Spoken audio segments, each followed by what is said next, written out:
அம்மைக்கு திருவெண்ணீற்று நங்கைன்னு பேரு, இறைவனுக்கு சிவலோக தியாகேசர்னு பேர். திருக்குறுகாவூர் வெள்ளடையில சுவாமிக்கு வெள்ளடைநாதர்னு பேரு. அம்பாள் காவியம் கண்ணி, தீர்த்தம் நந்தி தீர்த்தம், தலவிருச்சம் கள்ளி. மூன்றாம் திருமுறை பண் அந்தாளி குறிஞ்சி அப்படிங்கிற ஒரு பண். இந்த வெள்ளடை அப்படிங்கிற குறுகாவூர் வெள்ளடைங்கிற தலம் நம்பி ஆரூரருக்கு அவருடைய உடன் வரக்கூடிய தொண்டர்களும் நெடுந்தூரம் நடந்து வந்த களைப்பினாலும் பசியினாலும் வருந்தி இருப்பதை பார்த்த சிவபெருமான் தானே பொதிசோறும் ஒரு நீர்ப்பந்தரையும் அமைத்து வேதியனாக இருந்து அவர்களுக்கு பொதிசோறு கொடுத்து நீர் வேட்கையெல்லாம் தீர்த்து அருள் செய்த பெருமான். நம்பி ஆரூரர் பாடுறார், இத்தனை யாமாற்றை அறிந்திலேன் எம்பெருமான் குறுகாவூர் வெள்ளடை நீ அன்றே அப்படின்னு பாடுறார்.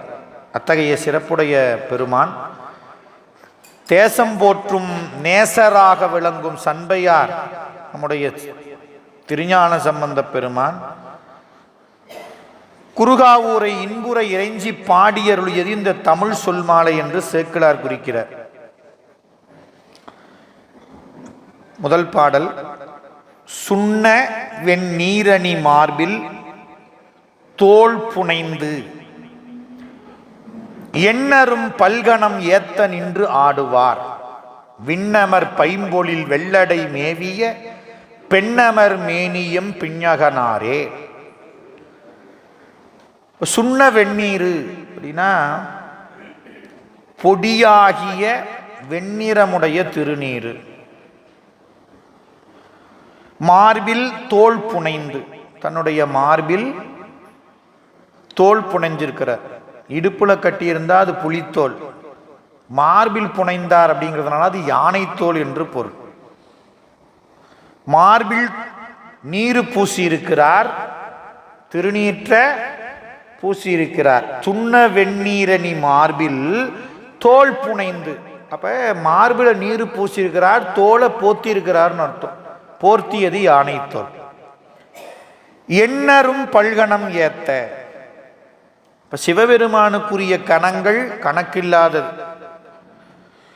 14 பூதகணம், பேய்கணம், முனிகணம், உருத்திர பல்கணம் இப்படின்னு பல உண்டு. அப்படி எண்ணுதற்கு அரிய பல கணங்களை உடையவன். அந்த கணங்கள் எல்லாம் துதித்து பாட நின்று ஆடக்கூடிய பெருமான் விண்ணமர் பைம்பொழில் வெள்ளடை மேவிய. அத்தகைய பெருமான் தேவர்கள் விரும்பும் பசுமையான சோலை உடைய வெள்ளடை திருக்குறுகாவூர் எனும் தலத்தில் வெள்ளடை என்ற கோயிலில், கோயிலுக்கு பேரு வெள்ளடை, அந்த ஊருக்கு பேரு திரு குறுகாவூர். அத்தகைய தலத்தில் மேவி விரும்பின்னு அர்த்தம். விரும்பி எழுந்தருளி இருக்கக்கூடிய பெண்ணமர் மேனியர் எம் பிஞகனார். உமாதேவியை தன் உடலில் இடப்பாகத்தை ஒரு பாகமாக கொண்டு விளங்கக்கூடிய தலைக்கோலம் உடையவன். பிஞகன் அப்படின்னா தலைக்கோலம் உடையவன். இது இறைவன் சிவபெருமானுக்கு மட்டும்தான் பிஞகன்னு பேர். அவனுடைய சடையில் சூடிய கங்கை, கொன்றை, மதியம், சந்திரன், மதியம், அதுக்கப்புறம் எருக்கு, ஊமத்தை, இதெல்லாம் இருக்கு. இதெல்லாம் வேற யாருக்கும் கிடையாது. அதனாலதான் இறைவனுக்கு பிஞக கோலம் உடையவன். முதல் பாட்டில் சொன்னாரே, இறைவன் திருமார்பில் வெள்ளிய பொடியாகிய திருநீரை பூசி யானை தோலை போர்த்து பல்வேறு எண்ணில்லாத கணங்கள் எல்லாம் பாட ஆடக்கூடிய அந்த பெருமான் விரும்பி எழுந்தருளியிருப்பது குறுகாவூர் வெள்ளடை எனும் தலம். அந்த தலத்தில் தேவர்கள் விரும்பக்கூடிய பசுமையான அந்த சோலைகள் உள்ளன. அந்த தலத்தில் உமாதேவியை இடப்பாகம் கொண்டு தலைக்கோலமுடைய பெருமான் விரும்பி எழுந்தருளியிருக்கிறார். இரண்டாவது பாட்டு சொன்னார், திரை புல்கு கங்கை திகழ் சடை வைத்து, திரை புல்கு கங்கை திகழ் சடை வைத்து வரைமகளோடுடன் ஆடுதீர் மல்கு விரைகமள் தன்போலில் வெள்ளடை மேவிய அரைமல்கு வாழ் அரவு ஆட்டுகந்தீரே. திரைனா அலை, அதாவது நீர்ல வரக்கூடிய அலைக்கு திரைன்னு பேர். திரைகடல் ஓடியும் அப்படிம்பாங்க. ஏன் அலை வருது? இந்த காற்றினுடைய வேகத்தினால நீர் உந்தப்பட்டு அந்த நீர் அப்படியே வரும். அது ஒரு அளவுக்கு வரும். அதுக்கப்புறம் மறுபடியும் என்ன ஆகும்? உள்ளே போய் மறுபடியும் உள்ளே ஆழ்ந்து இருக்கக்கூடியதெல்லாம் திரட்டிக்கிட்டு மறுபடியும் கரைக்கு வந்து சேரும். அப்படியே உருண்டு பிறண்டு வரும். திரை புல்கு கங்கை. அப்ப இறைவன் சூடியிருக்கக்கூடிய கங்கை எப்படி இருக்குதுங்க? அலை வீசக்கூடிய கங்கையாம். டேங்கப்பா, கடல் போல இருக்கிற கங்கை, அலை வீசுற கங்கையை சிவபெருமான் எங்க வச்சிருக்கிறாரு? ஆமா, அவனுடைய அருமைப்பாட நம்ம புரிஞ்சுக்கணும். தான் திருமுறைகள்ல கங்கை சூடியவன், மதிய சூடியவன் அப்படின்னு சொல்லக்கூடிய சொல்லெல்லாம் அவனுடைய பேராற்றலை குறிக்கும், பெரும் கருணையை குறிக்கும், பேரருள் உடைமையை குறிக்கும். அதுதான் நமக்கு அங்கங்க ஒவ்வொரு தேவாரத்திலையும் சொல்லிட்டே இருக்கிறாங்க. எதுக்கு அப்படின்னா, என்னங்க பாம்பை சூடி இருக்கிறான் கங்கை. சரி, நாமெல்லாம் கொஞ்சம் சூடி பார்ப்போமே, சூடி முடியுமா? அப்படி நினைச்சு பார்த்தீங்கன்னா தான் அவன் பேராற்றல் தெரியும். 25 ஒரு முன்னையெல்லாம் குடம் தூக்குற வேலை இருக்கும், இப்போ எல்லாம் அது கிடையாது. முன்னையெல்லாம் என்ன பண்ணணுங்க, வீட்டுக்கு தண்ணி வேணும்னா தோளில் ஒரு குடம் கையில் ஒரு குடம் சுமந்துக்கிட்டு வந்தால் தான் குளிக்க முடியும், அன்றைக்கி துணி துவைக்க முடியும், எல்லாம் பண்ணணும். எங்கே போய் ஒன்று கிணத்துல சேர்ந்தனோ இல்லைன்னா அடிப்பம்பு இருக்கும் போர், அதில் என்ன பண்ணணும், 2 பேர் பிடிச்சிக்கிட்டு தண்ணி அடிக்கணும். அடித்து என்ன பண்ணணும், தூக்கிட்டு வரணும். பெண்கள்லாம் இடுப்பில் ஒரு குடம் வச்சுக்கிட்டு தலையில் ஒரு குடம் வச்சுக்கிட்டு வரணும். 2 குடம் ஒரு நடைக்கு. 10 நடை போனால் 20 குடம், ஒரு நாளைக்கு 20 குடம் நாச்சும். குறைஞ்சபட்சம் 20 லிட்டர் பிடிக்கிற ஒரு குடத்தை தான் நம்மளால் சுமக்க முடியும். சிவபெருமான் என்னத்தை வச்சிருக்கிறாரு? திரை புல்கு கங்கை, அலை வீசக்கூடிய கங்கை. அப்படின்னா கடல் அளவுன்னு நினைச்சோம். அப்படி கடலையே வச்சிருக்கிறாருன்னா அவருடைய ஆற்றல், அவருடைய அருள். எதுக்குங்க கங்கையை வச்சாரு? நம்ம சுமக்க முடியலன்னா வழியில் எங்கேயோ வச்சு கூட எடுத்துகிட்டு வரலாம். சுமக்க முடியலனா அங்கங்கே சுமதாங்கி கல்னு வச்சுருந்தாங்க. ரொம்ப தொலைவாக இருந்தால் என்ன பண்ண முடியும், தூக்கிட்டு வர முடியாது. அங்கே கொஞ்ச நேரம் வச்சுருந்து உட்காந்துருந்துட்டு, இப்போ சிவபெருமான் அப்படி ஏதாவது கங்கை இறக்கி வச்சாருன்னா என்ன ஆகும்? எல்லாம் முழுகிடுவோம்.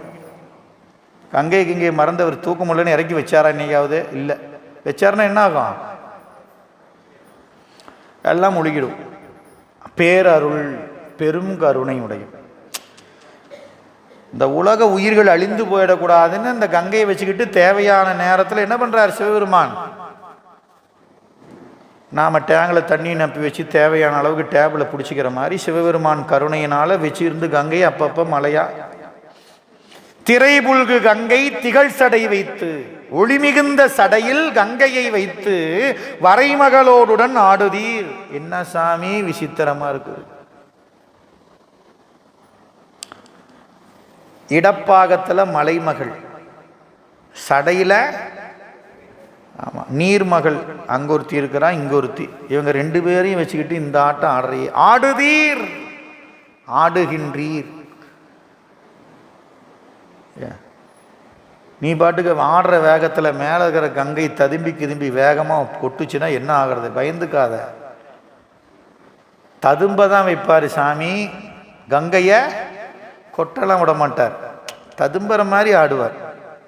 இப்போ என்னமா ரசித்து பாடுறாரு பாருங்க ஞானசம்பந்தர். எவ்வளவு பாருங்க அந்த அன்பு இருக்கும் பாருங்க, எப்படி பாடுறார். திரைபுல்கு கங்கை திகழ் சடை வைத்து வரைமகளோடுடன் ஆடுதீர், ஆடுகின்றீர். மல்கு விரைகமள் தன்போலில் வெள்ளடை மேவிய. விரைனா நறுமணம், நறுமணம் கமழ்கின்ற. தன் அப்படின்னா குளிர்ச்சி, குளிர்ச்சி பொருந்திய. பொழில்னா சோலை. நறுமணம் திகழ்கின்ற குளிர்ச்சி பொருந்திய சோலை உடைய வெள்ளடை மேவிய அரைமல்கு வாளரவு ஆட்டுகந்தீரே. மேலே ஒரு பெண்ணை வச்சிருக்கிற, உடம்புல ஒரு பாகம் ஒரு பெண்ணுக்கு கொடுத்துருக்கிற, இடுப்புல பார்த்தா வாளரவு ஒளிமிக்க பாம்பை ஆட்டுதலை விரும்பி இருக்கிறீங்க. பெருமான் வெள்ளடையில் விரும்பி எழுந்தருளி இருக்கிறான். கங்கையை சடையில் வைத்து மங்கையை பாகம் வைத்து பாம்பை அறையில் கட்டி ஆட்டுவிக்கக்கூடிய பெருமான் வெள்ளடை தலத்தில் விரும்பி எழுந்தருளி இருக்கிறான். அடையலர் தொல்நகர் மூன்றெரித்து அண்ணனடை மடமங்கையோர் பாகம் நயந்து விடையுகந்தேருதீர் வெள்ளடை மேவிய சடையமர் வெண்பிறை சங்கரன் நீரே. அடையலர்னா பகைவர்னு பொருள். முப்புராதிகள் என்ற பகையுடைய அசுரர்களை, அவர்களுடைய தொன்மையான அந்த நகர் கோட்டைகளை எரித்து 3 எரித்து திரிபுரம் எரித்தார். திரிபுரம் எரித்தார். திரிபுரம் எரித்தார்னா என்ன அர்த்தம்? நம்முடைய ஆணவம், மாயை, கண்மம், இந்த 3ஐயும் எரித்தார்னு அர்த்தம். முப்புறம் என்பது மும்மல காரியம்னு திருமூலர் திருமந்திரத்தில் சொல்றார். அப்ப அந்த முப்புறத்தையும் எரித்து அன்னநடை மடமங்கை, அன்னம் போன்ற நடை உடைய உமாதேவியை ஓர் பாகம் மகிழ்ந்து கொண்டிருக்கிறார். விடையுகந்து ஏறுதீர். மாணிக்கவாசகர் கப்பர் எத்தனையோ வாகனங்கள் உண்டு, தேர் இருக்குது சாமி, உனக்கு தேர் வச்சிருக்கிறோம், தேரும் உகந்து ஏறாதே இடபம் உகந்து ஏறியவார் எனக்கரிய எம்பேரி. சிவபெருமான் தேர்ல வரலாம், அவர் நினைச்சா தேர் என்ன வேணாலும் வரலாம். ஆனா சிவபெருமான் இடப வாகனத்தை விரும்பி இருக்கிறாரே, என்ன கொடுமை அப்படின்னு கேள்வி. புறமெரித்த அந்நாளில் திருமால் இடபவதாய் தாங்கினான் கான் சாலலோ. இப்ப இங்க சொல்லக்கூடிய விடைக்கு மால் விடை என்று பெயர். என்ன விடை? இப்ப முப்புறத்தை எரித்த அன்று திருமால் என்ன பண்ணாரு? சாமி, உங்க கருணைக்கு என்ன கைமாறு செய்ய முடியும்? ஒரே விண்ணப்பம், நான் விடையாயிருந்து நீங்கள் என் மேல் எழுந்தருள வேண்டும்னு வேண்டினார். சரி, அப்படியே ஆகட்டும் சிவபெருமான் அருள் செய்தார். திருமால் விடையாக பெருமானை தாங்குகிறார். அதான் மால்விடை. வெள்ளடை மேவிய சடையமர் வெண்பிறை சங்கர நீரே. இந்த வெள்ளடை தலத்தில் விரும்பி எழுந்தருளி இருக்கக்கூடிய, சடையில் வெண்மையான பிறைச்சந்திரனை அணிந்திருக்கக்கூடிய சங்கரனாகிய பெருமானே, நீங்கள் முப்புறம் எரித்து அன்னநடை மடவாளாக உமையை ஒரு பாகம் அமர்ந்து விடையை உகந்து ஏறக்கூடிய பெருமானே அப்படிங்கிற. இப்போ விடை விரும்பி ஏறக்கூடியவன், உமையம்மையை விரும்பி உடலில் பாகத்தை கொண்டிருப்பவன், சடையில் கங்கையை விரும்பி ஏற்றிருப்பவன், விரும்பி எழுந்தருளியிருப்பது வெள்ளடை. ஒரு தலத்துக்கு போனோம்னா இந்த உணர்வோடு நம்ம போகணும். அப்பதான் நமக்கு தலத்துக்கு போகக்கூடிய ஆர்வம் நிற்கும். ஒவ்வொரு தலத்திலும் இந்த தலத்தினுடைய பதிகத்தில் சொல்லும் பொழுது நம்முடைய பெருமக்கள் எப்படி கண்டு வணங்கி இருக்கிறார்கள்ங்கிற செய்தியை நாம் அங்கே உணர முடியும். சாமி, நீங்க எப்பேற்பட்ட ஆளு, எங்க ஊருக்கு வந்திருக்கிறீங்களா? எப்படி பாடுறாங்க, அப்படி பார்க்கணும். அதை தான் இங்க சொல்றார். பகைவர் முப்புறத்தை எரித்தவர், உமையம்மையை இடப்பாகம் கொண்டவர், திருமால் விடையாக இருந்து தாங்கக்கூடியவர், இப்பேற்பட்ட பெருமான் எங்கள் பொருட்டு இத்தலத்திலே விரும்பி எழுந்தருளிருக்கிற பெருமானே அப்படின்னு நம்முடைய பெருமக்கள் பாடினாங்க. அதுக்கு என்ன அர்த்தம்னா, அவ்வளவு பெரும் கருணையாளன் நம்பொருட்டும் கருணையை செய்ய வேண்டி இங்க வந்திருக்கிறான். இங்க இருக்கிற கோயிலுக்கு போய் பெருமானை பார்த்தாலும் சரி, கைலாயத்துக்கு போய் பார்த்தாலும் சரி, உணர்வு எப்படி இருக்கணும்? என் பொருட்டு கருணை செய்வதற்காக அல்லவா இந்த பெருமான் இங்கே வந்து விரும்பி எழுந்தருளி இருக்கிறான்னு உணர்வோட தலத்துக்கு போனீங்கன்னா அது பயனுடையதாக இருக்கும். அடுத்து சொல்றாரு, வளர்கிளறு கங்கை மடவரலோடு. வளர் கிளர் கங்கை மடவரலோடு களம்பட ஆடுதீர் காடு அரங்காக விளங்கிய தன்பொழில் வெள்ளடை மேவிய இளம்பிறை சேர்சடை எம்பெருமானே. வளர் கிளர் கங்கை என்ன அர்த்தம்? வளங்களை பெருக்கக்கூடிய கங்கை. கங்கை பாய்வதனால தான் இந்த உலகில் இந்த மண்ணில் வளங்கள் பெருகுகின்றன. இப்போ மழை மட்டும் மழை துளி இல்லைன்னா மண்ணில் ஏதாவது விளையுமா? விளையவே விளையாது. மண்ணில் விளையில எதுவும் அப்படின்னா வாழ முடியுமா? பசிக்கு உணவு உண்டு வாழ்ந்தால் தான் அடுத்ததான அப்புறம் நான் இந்த தொழில் செய்கிறேங்க, நான் அவருங்க, நான் இவருங்க, நான் இப்படிங்க அப்படிங்கலாம் எதை பொறுத்து இருக்குது? நாம் வேலைக்கு பசிக்கு உணவு இருந்தால் தான் இந்த உடம்புக்கு ஆற்றல். உடம்புல ஆற்றல் இருந்தால் தான் என்னதுங்க உழைக்க முடியும். உழைச்சாதான் செல்வம் சேர்க்க முடியும். அப்போ இதுக்கெல்லாம் ஆதாரம் எது அப்படின்னா உணவு. அந்த உணவு தருது இது மலை. அதான் சொன்னாரு, வளர் கிளர் கங்கை மடவரலோடு களம்பட ஆடுதீர் காடு அரங்காக களம்பட ஆடுதீர். சாமி நீங்கள் ஆடுறீங்க சரி, ஏதாவது ஒரு மண்டபத்தில் ஒரு மேடையில் பின்னால் கொஞ்சம் டெக்கரேஷன்லாம் பண்ணி அப்படிலாம் ஆடினீங்கன்னா கூட பரவாயில்ல சாமி. போய் இந்த சுடுகாட்டில் போய் அந்த ஆடுகளமாக அதை கொண்டுக்கிட்டு இப்படி ஆடுறீங்களே. சுடுகாடு அரங்காக, சுடுகாடையே ஆடக்கூடிய அரங்காக ஆடுகிறான் சிவபெருமான். கங்கையை சூடிக்கொண்டு ஆடுகிறான். விளங்கிய தன்பொழில் குளிர்ச்சி பொழில் குளிர் பொருந்திய சோலை விளங்கும் வெள்ளடை எனும் தலத்தில் மேவிய இளம் இளம் பிறை சந்திரனை அணிந்த சடையுடைய பெருமானே.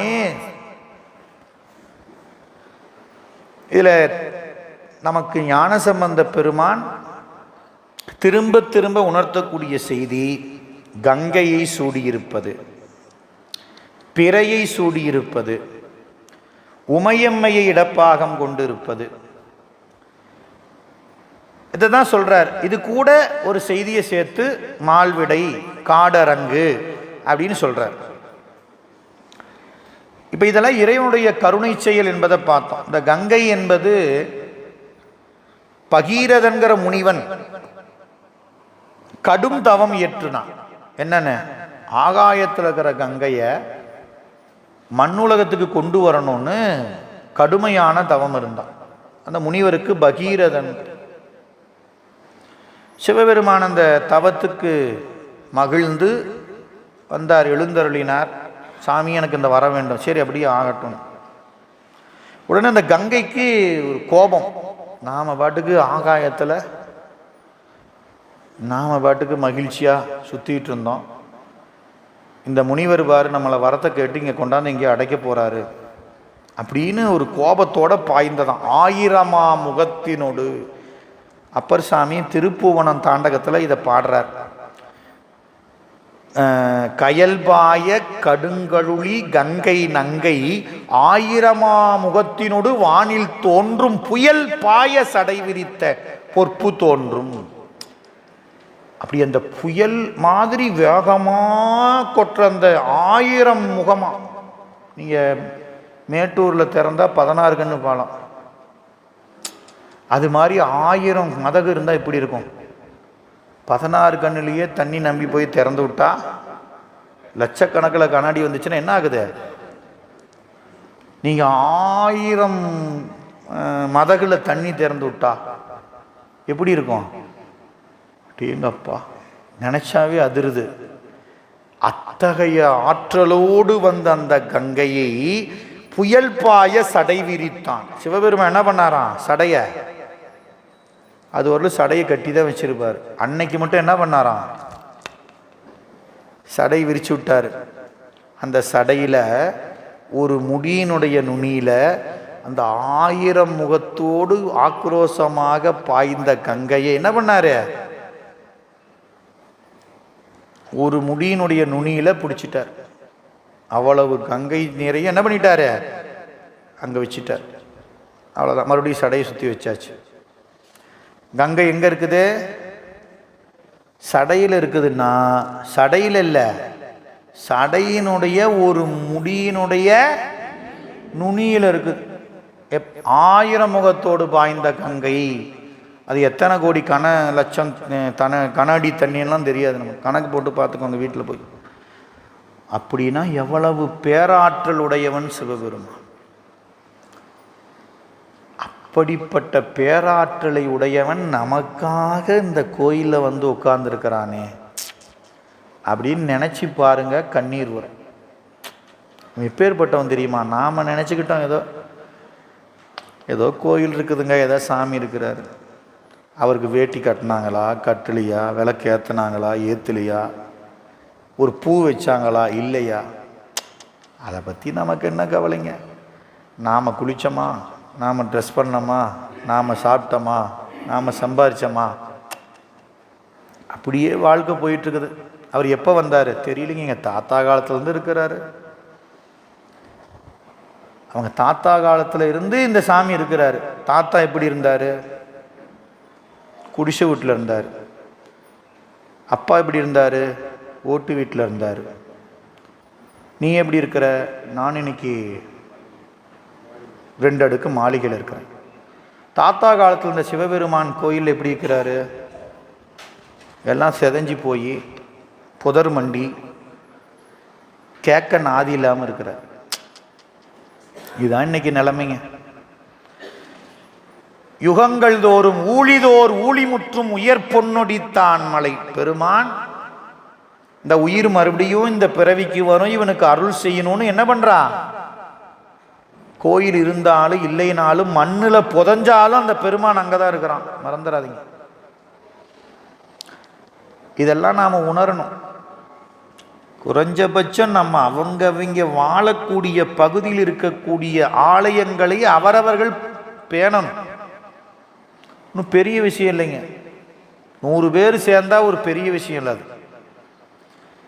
இது நீங்கள் இந்த ஒவ்வொரு நம்ம தலத்துக்கு தேவாரத்திலையும் நம்முடைய பெருமக்கள் அவனுடைய கருணையை ஆற்றலையும் சொல்லி தான் பாடுவாங்க. நமக்கு தெரியும், என்னடா இப்போ தான் திரைபுல்கு கங்கைன்னு சொன்னார், அப்புறம் மறுபடியும் இப்போ வளர்கலர் கங்கைன்னு சொல்கிறாரு. அதான் அவர் கங்கையை சடையில் வச்சிருக்கிறாரு, நமக்கு தான் தெரியுமே. தோடுடைய செவியன்னு பாடுறப்பயே தோடுடைய செவியன் விடையேறி ஒரு தூவின் மதிசூடி காடுடைய சுடலை பொடி பூசி அப்படின்னு பாடியிருக்கிறாரு. கங்கையை சடையில் வைத்தார், மலர வைத்தார்னு பாடியிருக்கிறாரு. குனித்த புருவமும் கொவ்வை செவ்வாயில் குமிழ் சிரிப்பும் பனித்த சடையும் பாடியிருக்கிறார். எல்லா இடத்துலையும் தானே பாடியிருக்கிறாங்க. நமக்கு அது ஏன் பாடியிருக்கிறாங்க? அது நம்ம அந்த கருத்து தான் நம்ம உணரணும். ஏங்க இது தோடுடைய செவியன் தோடு அணிஞ்சிருக்கிறான்னு சொல்லணுமா?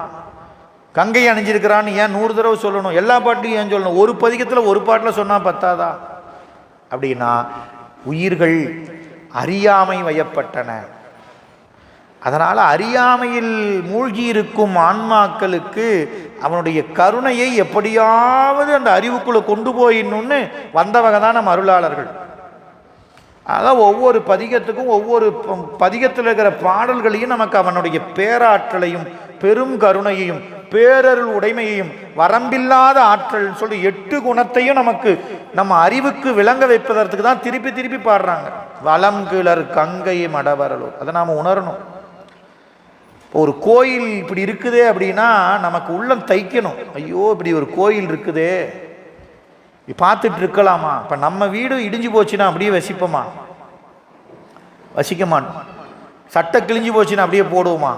போட மாட்டோம். ஆனால் கோயிலுக்கு போனால் மட்டும் எப்படி இருக்குதுங்க? அவர் அந்த வேட்டி எத்தனை நாள் கட்டிருக்கிறாரோ. சிவபெருமானை பற்றி வருத்தப்பட மாட்டார். ஏன்? அவனுக்கு உண்ணாது உறங்காது இருப்பவன், அவனுக்கு அதெல்லாம் தேவையில்லை. வேண்டுதல் வேண்டாமைலாம். நீங்கள் வேண்டி வேட்டி கட்டினாலும் கட்லினாலும் பூவை பறித்து வச்சாலும் வெக்கிலினாலும் நீங்கள் தேங்காய் பழம் உடைச்சி படைச்சாலும் படைக்கலைனாலும் சிவபெருமான் என்ன நினைக்க மாட்டார்? இவன் நமக்கு எதுவும் செய்யலாம் நினைக்க மாட்டார். என்னைக்கு இவன் வருவான் அப்படின்னு தான் நினைப்பார். அதுக்கு தான் பெருமான் உட்கார்ந்துருக்கிறான் கோயிலில். அதான் மேவியன்னு ஒவ்வொரு பாட்டிலையும் சொல்றார். விரும்பி இருக்கிறான். நமக்காக அத்தனை பேராற்றல் பெருங்கருணையுடைய பெருமான் கங்கையையே ஒரு முடியில் அடக்கியிருக்கிறான். அவன் எவ்வளவு ஆற்றல் உடையவன். அவன் நமக்காக வந்து நம்முடைய ஊரில் நம்ம கோயிலில் திருமேனி தாங்கி நமக்காக அல்லவா நம்மை பக்குவப்படுத்தி தன்னோடு சேர்த்து கொள்ள வேண்டும் என்று விரும்பி அல்லவா வந்திருக்கிறான். எனக்காக அல்லவா இவன் வந்திருக்கிறான். இவனை போய் நான் நினைக்காம பார்க்காம வணங்காம இருக்க முடியுமா என்று ஒவ்வொரு உயிரும் நினைச்சா கோயில்கள்லாம் அந்த நிலைமைக்கு இருக்காது. நாம நினைச்சுக்கிடுங்க, நம்முடைய வாழ்க்கை நம்மை வாழ வைத்தவன் சிவபெருமான் யாரு? நாம நினைச்சுக்கிறோம் நம்ம உடம்பு நம்ம உடம்பு நம்ம உடம்பு நம்ம உடம்பு தான். கொடுத்தது யாரு? நாம பெர்மனன்ட்னு வாழ்க்கையில அலையிறோம். வேலை கிடைச்சா பெர்மனண்டா இருக்கணும், நிலம் நமக்கே பெர்மனண்டா சொந்தமா இருக்கணும், வீடு பெர்மனண்டா இருக்கணும். கரெக்டு தான், தப்பு இல்லை. ஆனா இந்த பெர்மனண்டெல்லாம் நமக்கு கிடைக்கிறதுக்கு நமக்கு பெர்மனண்டா அருள் செய்கிறவன் சிவபெருமான் ஒருத்தன் தான். நீ எந்த பிறவியில் எடுத்தாலும் அருள் இல்லாம ஏன் இத்தனையும் சேர்க்கக்கூடிய இந்த உடம்பு யார் கொடுத்தது அப்படின்னு நீங்க சிந்தனை செய்து பார்த்தாதான் அவன் கருணை தெரியும். கால் கொடுத்து இருகை ஏற்றி எலும்பு இறைச்சி மேய்ந்து மால் கொடுத்து ஆவி வைத்தார் மாமரை காடனாரேன்னு பாடுறார் அப்பர் சாமி. இந்த உயிரை இந்த உடம்போட கூட்டி இந்த உடம்பை தந்தவன் யார் தெரியுமா? சிவபெருமானுங்க. நான்முகன் முதலா வானவர் தொழுதல ஈரடி யாழே மூவுல கலந்துன்னு போற்றி திருகவல் தொடங்கி மணிவாசகர் பாடுறாரு. ஒருமதி தாண்டியின் இருமையில் பிழைத்தும் இருமையின் விளைவில் ஒருமையில் பிழைத்தும் மும்மதி அப்படின்னு ஒவ்வொரு மாதமும் நம்முடைய தாயின் வயிற்றில என்னென்ன ஆபத்து துன்பங்கள் இருக்குதோ அதுல எல்லாம் பிழைத்து பிழைத்து வந்திருக்கிறேன்னார். யார் பிழைக்க வச்சா? இப்ப நான் பிழைச்சு வந்திருப்பேனா? தாண்டிக்காய் அளவு இருக்கிற எனக்கு கண்ணு இன்னும் வரல, மூக்கு வரல, காது வரல, கையும் வரல, எதுவும் கிடையாது. ஒரு ஆபத்து வருதுன்னா நான் பிழைச்சிருக்க முடியுமா? அப்படின்னா பிழைத்தும்னா என்ன அர்த்தம்? என்ன தாயின் வயிற்றிலிருந்து அந்த ஒரு மாத தாண்டிக்காய் அளவு இருந்த என்னை பிழைக்க வச்சவன் சிவபெருமான். 2வது மாதத்துல 3வது மாதத்துலன்னு போற்றி திருவுகள் எடுத்து படிச்சீங்கன்னா தெரியும். கடைசியா 10வது மாசத்துல தக்க தசமதி தாயோடு தான் படும் துக்க சாகர துயரிடை பிழை. அந்த பிரசவம்ங்கிறது என்ன சொன்னாரு? துக்க சாகரம்னார். அந்த தாய்க்கு தான் தெரியும் அந்த துக்க சாகரத்துக்கு என்ன பொருள் அப்படின்னு. நம்ம வாயில சொல்ல முடியாது, சொல்லல. அது அந்த குழந்தையை பெற்றெடுக்கக்கூடிய தாய்க்கு தான் அந்த குழந்தைக்கு தான் தெரியும். இது போற்றி பக்கருடைய படிச்சீங்கன்னா தெரியும்.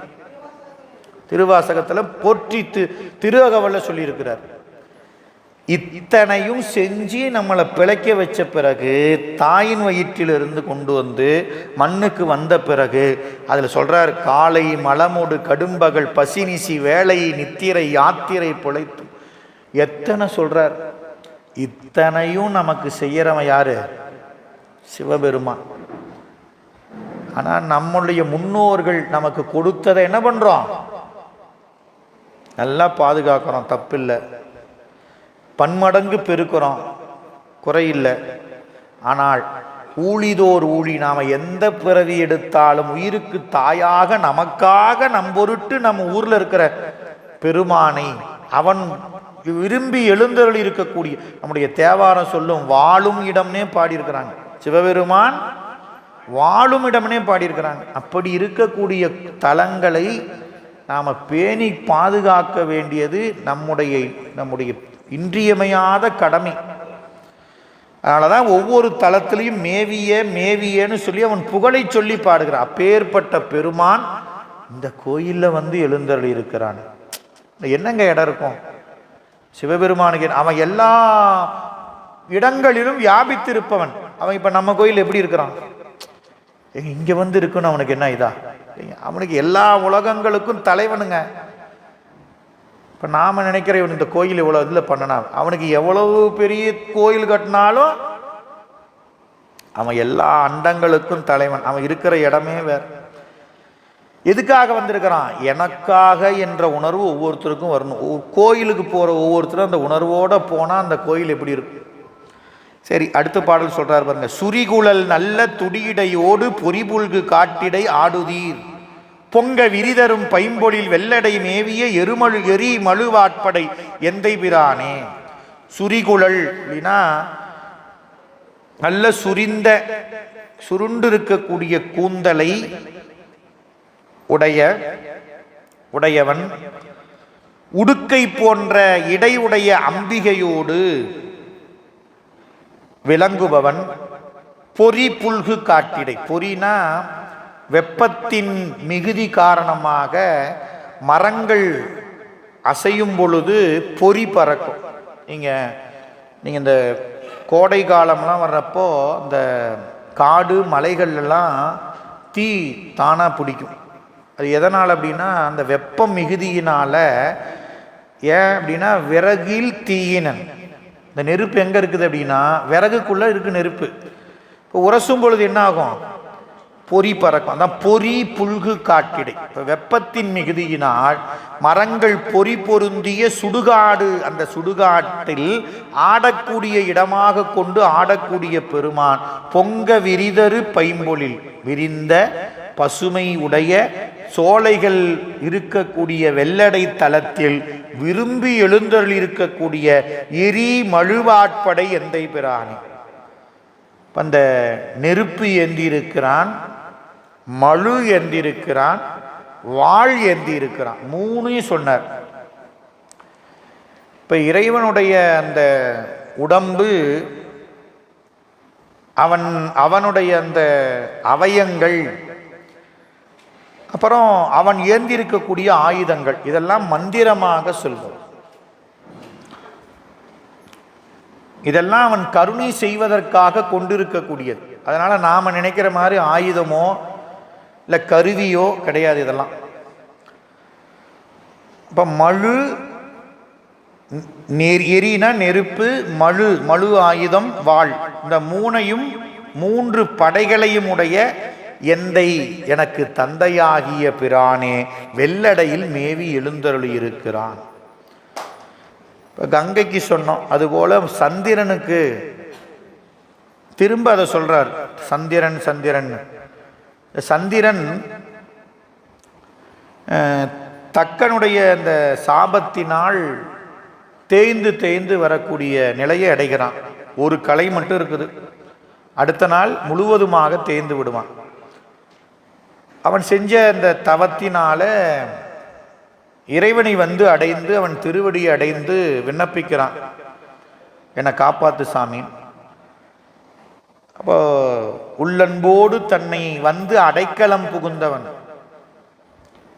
சிவபெருமான் என்ன நினைக்கல, நீ என்ன வேணானவங்க கூட போன, நீ அதை செஞ்ச, நீ இப்படி பண்ணன, அதனால நீ கிளம்புன்னுலாம் சொல்லலையாம்.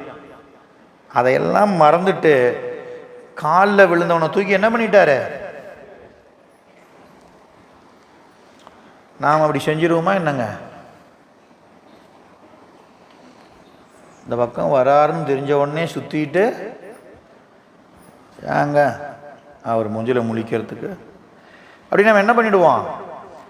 நம்ம அறிவுக்குள்ள என்ன இருக்கும் அப்படின்னா, அவரை பார்க்குறப்பெல்லாம் அவர் நமக்கு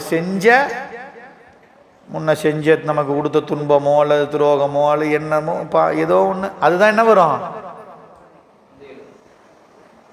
அவர் பேரை சொல்லாதீங்க அப்படின்னு தான் சொல்லுவோம். இது நமக்கு இயல்பு. நாம் என்ன பக்குவப்படணுமே. அப்போ நமக்கு அப்படிதான் இருக்கும். இப்போ சிவபெருமான் அப்படி கிடையாது. அவர் பெருந்தகைன்னு என்ன அர்த்தம்? எந்தெந்த உயிர்கள் எத்தனை பிழைகள் செய்தாலும் சரி அத்தனை என்ன பண்ண மாட்டாராம்? பொருட்படுத்த மாட்டார். அதெல்லாம் ஒதுக்கி வச்சுட்டு பரவாயில்ல இன்னைக்குனாச்சும் வந்தையே வா அப்படின்னு அருள் செய்யறதுக்கு தயாராகி விடுவார். அதான் சிவபெருமானுடைய கருணை. இதெல்லாம் நினச்சி பார்க்கணும். சந்திரன்னு சொல்கிறப்பெல்லாம் இந்த கருணை நினைவுக்கு வரணும். கங்கைங்கிறப்ப அந்த கருணை நினைவுக்கு வரணும். அடுத்து அந்த எரி மழு, இந்த நெருப்பு எதுக்கு ஏந்திட்டு ஆடுறாரு அப்படின்னா அருமையாக நமக்கு உண்மை விளக்கத்திலே இருக்குது. சாய மலம் அமுக்கி மலங்களை சுட்டு, நம்முடைய ஆணவம் மலம், கண்ம மலம், மாயா மலத்தை எல்லாம் சுட்டெரிக்கக்கூடிய நெருப்பு சிவபெருமான் கையில் இருக்குது. வேற எந்த நெருப்பும் நம்முடைய மலங்களை சுட்டு எரிக்க முடியாது. அது மாதிரி ஒவ்வொன்றுக்கும் ஒவ்வொரு கருணை செயல் உண்டு. அதனால தான் நம்முடைய பெருமக்கள் பாடுகிறார்கள். நிறைவாக 6வது பாட்டு. இந்த பதிகத்தில் 6 பாடல் தான் கிடைக்க பெற்றிருக்கிறது. ஏனைய பாடல்கள் நாம் செஞ்ச தவக்குறைவு, அதெல்லாம் கிடைக்கல. காவியம் கண் மடவாளோடும் காற்றிடை தீ அகல் ஏந்தி நின்று ஆடுதீர். தேன் மலர் மேவிய தன்பொழில் வெள்ளடை மேவிய ஆவினில் 5 கொண்டு ஆட்டுகந்தீரே. காவியம் கண் மடவாள் குவளை மலர் போல கண்களை உடைய உமாதேவியோடு சுடுகாட்டிடை தீ அகல் ஏந்தி. என்னமோ அகல் வச்சிருக்கிற மாதிரி நெருப்பை சாமி என்ன பண்ணிக்கிறாரு, நெருப்பையே கையில் வச்சிருக்கிறார். நாமெல்லாம் விளக்கில் நெருப்பு ஏற்றி கையில் வைக்கலாம். இல்லைன்னா இந்த ஆடி மாதம் பண்டிகைலாம் எங்கள் பக்கம் நிறையா. அதில் இந்த மண் தீச்சட்டின்னு பேர், அதில் தீயை போட்டுக்கிட்டு சுமந்துக்கிட்டு வரலாம். ஆனால் சிவபெருமான் அப்படிலாம் வச்சுருக்கிறாள். அவருக்கு தீயே அகல் அப்படின்னு என்ன அர்த்தம்? அதுக்கு எந்த பாத்திரமும் கிடையாதுங்க, சட்டி மண் சட்டிலாம் கிடையாது. நெருப்பையே அகல் மாதிரி அவர் கையில் பாருங்கள். நடராஜ பெருமானுடைய கையில் பார்த்தீங்கன்னா தெரியும் எப்படி அந்த அகல் இருக்குது. அது மாதிரியே நெருப்பையே வச்சிருப்பார் கை. ஆமாம், அனலேந்தி ஆடக்கூடிய பெருமான் தேன் மலர் மேவிய தன்பொழி. அந்த நெருப்பு எதுக்கு? நம்முடைய மலங்களை எல்லாம் சுட்டு எரிக்கணும். உடுக்க எதுக்கு? உடுக்க அடிக்க அடிக்க மாயை உதரும். நம்முடைய மாயாமலம் என்ன ஆயிடும்? உதறிடும். நெருப்பு எதுக்கு? நம்முடைய கண்ம மலத்தை சுட்டு சாம்பலாக்குவது. அப்புறம் ஆணவ மலம் எங்க இருக்குது? சாய மலம் அமுக்கி தன்னுடைய திருவடியில ஆணவ மலத்தை என்ன பண்ணியிருக்கிறான் பெருமான்? தலை தூக்காதவாறு, அது வலிமை கிடைக்காதவாறு என்ன பண்ணியிருக்கிறான்? காலில் போட்டு ஊன்றி இருக்கிறான். இதெல்லாம் பெருமானை நினைக்கிறப்ப நம்ம நினைக்கணும், ஐயோ என்னுடைய மாயாமலத்தை உதறுவதற்காக அல்லவா உடுக்கை அடித்து கொண்டிருக்கிறான், என்னுடைய வினைகளை சுட்டெரிப்பதற்காக அல்லவா தீயேந்தி ஆடுகிறான், என்னுடைய ஆணவ மலத்தை தன்னுடைய திருவடியிலே அதன் வலிமை கெடுத்து அதை அமுக்கி வைத்திருக்கின்றான். அதெல்லாம் நம்ம நினைந்து பார்க்கணுங்க பெருமானை பார்க்குறப்ப. அப்படி இருக்கக்கூடிய பெருமான் தேன் நிறைந்த மலர்கள் இருக்கக்கூடிய குளிர்ச்சி பொருந்திய பொழிலுடைய வெள்ளடை எனும் தலத்தில் விரும்பி எழுந்தறி இருக்கிறான். ஆவினில் 5 கொண்டு ஆட்டுகந்தான். ஆனைந்து வடமொழியில பஞ்சகவியம். பால் உள்ளிட்டவற்றை அபிடேகமாக கொண்டு விரும்பி ஆட்டுகந்தீர். நிறைவா சொல்றாரு, ஆவினில் 5 கொண்டு ஆட்டுகந்தீர். பெருமானுக்கு நாம அபிடேகம் செய்ய வேண்டும். அவன் விரும்பக்கூடியது. முதல்ல பாடல் சொன்னோம், விரும்பக்கூடியது பாடல். சொற்றமில் பாடினால் விரும்புவான். அடுத்து அவனுக்கு அபிடேகம் செய்தால் விரும்புவான். அதனால தான் நம்முடைய பெருமக்கள் சொன்னாங்க, புண்ணியம் செய்வாருக்கு பூ உண்டு. ஆமாம், அவன் விரும்பக்கூடியது பூ நீர். அவனை பாடக்கூடிய இந்த பாடல்கள். நீங்கள் இந்த மலருடைய இன்றியமையாமை நமக்கு அருமையாக நமக்கு சைவ சித்தாந்தத்திலேயே நமக்கு சிவப்பிரகாச நூலில் காப்புச்செய்யிலேயே நமக்கு உமாபதி சிவம் சொல்லியிருக்கிறார். ஒளியான திருமேனி உமிழ்தானம் மிகமேவு கலியார வரும் ஆணை கடல் நாளும் அலியாலும் மலர்தூவும் அடியார்கள். அப்ப நல்ல அன்றளர்ந்த மலர் தேன் நிறைந்த மலர்களை, அலினா வண்டு மொய்க்கக்கூடிய அந்த மலர்களை தூவக்கூடிய அடியார்களுக்கு அவன் வெளியாகும். அப்படின்னா என்ன அர்த்தம்? அப்படி மலர் தூவி வழிபாடு செய்யக்கூடிய அடியார்கள் உள்ளத்தை அவன் அம்பலமாக கொண்டு, வெளினா அம்பலம், எப்படி சிற்றம்பலமோ அதுபோல மலர் தூவும் அடியார்கள் உள்ளத்தை அம்பலமாக கொண்டு நடனமாடுவான். அப்படி உள்ள அவன் நடனம் ஆடினா வலிதாய வினை கூட நினையாது. அப்படி உள்ளத்துல பெருமான் நடனம் ஆடுகிறான்னா வலிமையான வினைகள் கூட அப்படின்னா நம்மை வந்து சேர்வதற்கு நினையாது, அழிந்து போய்விடும். அடுத்தது நீர். குறைஞ்சபட்சம் பெருமானுக்கு ஒரு நீர், அது நாள்தோறும் செய்ய வேண்டியது. வாரம் ஒரு முறை ஒரு வார வழிபாடு, இல்லை மாதம் ஒரு முறை ஒரு மாத வழிபாடு, ஆண்டுக்கு ஒரு முறை ஆண்டு வழிபாடு நம்ம வகுத்து வைக்கணும். வகுத்து வச்சு அன்னைக்குங்க ஒரு சிறப்பு. ஒரு வாரத்துக்கு ஒருக்கா பாலபிஷேகம் பண்ணலாம், மாதத்துக்கு ஒருக்கா பால் தயிர் தேன் நெய் சர்க்கரை பழம் அப்படின்னு பண்ணலாம். ஆண்டுக்கு ஒரு முறை இன்னும் சேர்த்து என்ன பண்ண முடியும்? இந்தவாறு நாம் வழிபாட்டை அமைத்து கொள்ளணும். ஏன்னா இறைவன் விரும்பி ஆடுவது ஆனைந்து ஆவினில் ஐந்தும் கொண்டு ஆட்டுகந்தீர். இப்போ சிவபெருமான் விரும்பி உகந்து நமக்கு ஏற்றுக்கொள்ளக்கூடியது அபிடேகம் என்ற குறிப்பையும் இந்த பாடல்ல நம்முடைய திருஞான சம்பந்த பெருமான் அருளியிருக்கிறார் என்ற அளவில் இன்றைய விரிவுரை சிந்தனையை நிறைவு செய்து அமைகின்றோம். தென்னாடுடைய சிவனே போற்றி, நாட்டவர்க்கும் இறைவா போற்றி. கைலாய பரம்பரையில் சிவஞான போத நெறி காட்டும் வெண்ணை பயில் வாய்மை மெய் கண்டான் சந்ததி கோர் மெய்ஞான பானுவாகி குயிலாரும் பொழில் திரு ஆவடு துறைவாள் குரு நமச்சிவாய தேவன் சயிலாதி மரபுடையோன் திருமரபு நீடூழி தலைகமாதோ சயிலாதி மரபுடையோன் திருமரபு நீடூழி தலைகமாதோ சயிலாதி மரபுடையோன் திருமரபு நீடூழி தலைகமாதோ. தென்னாடுடைய சிவனே போற்றி. திருச்சிற்றம்பலம். தென்னாடுடைய சிவனே போற்றி, நாட்டவர்க்கும் இறைவா போற்றி. மதியம் ஓதுவார் வந்துட்டாரு.